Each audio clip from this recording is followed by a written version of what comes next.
J'étais en train de faire la prédication quelque part quand le féticheur est venu et il a commencé par nous menacer. Il est dans son rôle, mais il nous a donné l'occasion de manifester la gloire de notre Seigneur aussi. C'est ça qui est bon. Il nous a menacé, il a dit de savoir où nous passons. Que des gens sont venus dans le village, c'est un village, et quand ils sont allés n'importe où, on leur a jeté un sort. Et parlant ainsi, il a doigté une femme malade mentale qui était toute nue. Les gens nous ont raconté l'histoire que c'était une chrétienne qui était venue donc pour faire prédication dans le village. Elle est du village d'ailleurs. Elle est parentée donc au monsieur et c'est le monsieur qui lui a acheté le sort. Alors, je lui ai dit, là où tu es, tu n'as rien. Et chez toi à la maison, il n'y a rien. Si tu as quelque chose, démontre-nous cela. Nous voulons savoir. Parce que Christ est en nous. Alors, on sait qu'il est en nous. On sait qu'il vit avec nous. On sait que nous sommes dotés de sa puissance.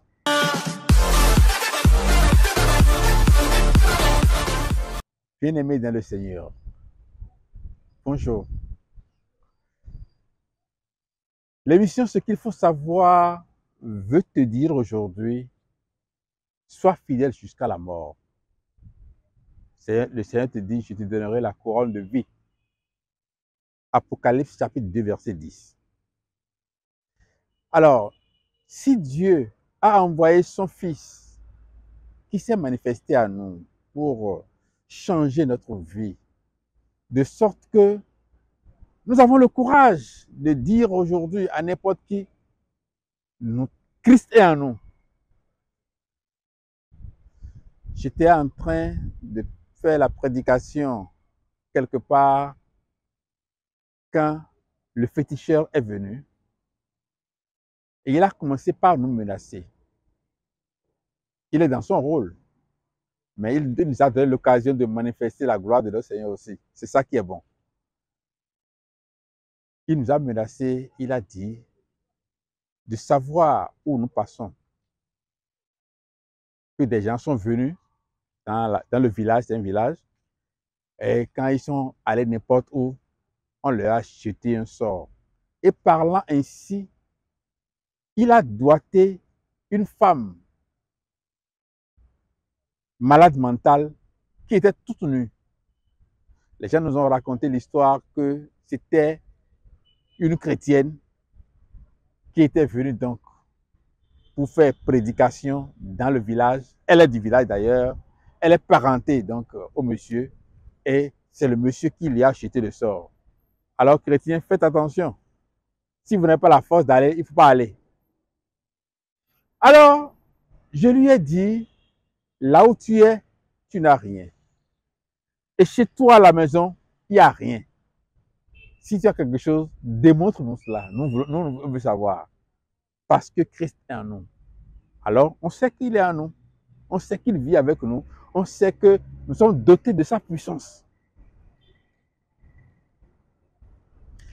Alors, maintenant que nous sommes à lui, on nous invite à être fidèles. Non pas aujourd'hui et demain vivre une vie de débauche. Que ta fidélité soit continue jusqu'à la mort. Nous sommes engagés dans un chemin pour la vie. Tu crois en Christ aujourd'hui, demain tu vas faire un sacrifice à la plage. Tu crois en Christ aujourd'hui, on te dit qu'il y a un fétiche dans les collines là-bas et il faut aller là-bas pour aller demander un enfant. Tu crois en Christ aujourd'hui, demain ton travail est menacé et quelqu'un vient te dire, bon, je connais un vieux. Si je t'amène chez le vieux, quand il va te faire ça, voilà. Lorsque Dieu m'a fait la grâce d'avoir un emploi là où je travaille jusqu'à aujourd'hui, j'avais des amis parce que j'appartenais à une corporation, je travaillais quelque part avant. Et quelqu'un a appris que bon, j'ai eu un autre emploi mieux. Et il m'a dit, il m'a appelé, il m'a dit, je vais t'amener chez un vieux. Et quand il va te faire la chose là, c'est la retraite. Rien ne t'arrivera. Je lui ai dit non. Si c'est ça, mon Christ s'en charge. Parce que ce que lui va me faire, ce serait un sacrifice ou quelque chose. Mais lorsque je vais voler dans l'entreprise, je serai licencié. Oui, il va me faire quelque chose, c'est vrai. Mais lorsque je vais commettre une faute lourde, on me mettra dehors.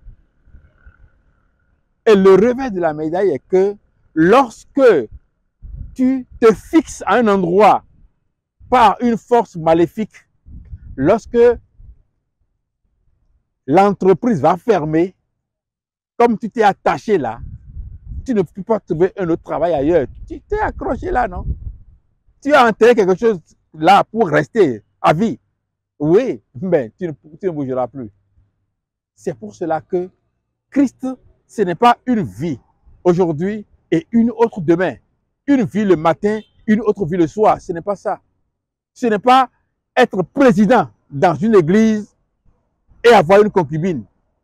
Parce que être président dans une communauté, ça ne veut rien dire devant Dieu.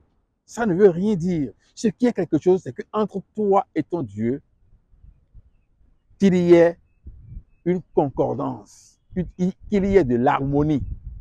Que ta prédication soit conforme à la vie que tu mènes. Celui qui t'a vu rentrer dans une église sait que tu ne dois plus vivre dans la drogue. Il sait que tu ne dois plus vivre dans l'alcoolisme. Il sait que tu ne dois plus avoir mener une vie de débauche, avoir des femmes, commettre n'importe quoi. Celui qui te voit rentrer dans une église, tenir une Bible, même sans ouvrir ta Bible, sait déjà à peu près quelle vie tu dois mener. Cette vie doit être conforme à celle que tu prêches. Sois fidèle jusqu'à la mort. Nous sommes engagés sur un chemin de non-retour. Si tu es chrétien, tu dois le rester toute ta vie. Sinon, tu n'as pas de vie. Sinon, tu n'es pas chrétien. Sinon, tu n'es pas un homme de Dieu. Dieu, il a déjà fait son sacrifice et il est éternel. Il a déjà ouvert le chemin du salut. Et le salut est éternel. C'est toi qui dois être éternel dans le salut maintenant. C'est toi qui dois vivre selon le salut. Tu abandonnes le salut, cela ne diminue rien au salut, cela ne diminue rien au sacrifice du Christ. Des gens seront fidèles. C'est toi qui auras perdu. C'est pour cela que nous vous invitons à être fidèles toute votre vie. Regardez toujours de l'avant dans votre chemin.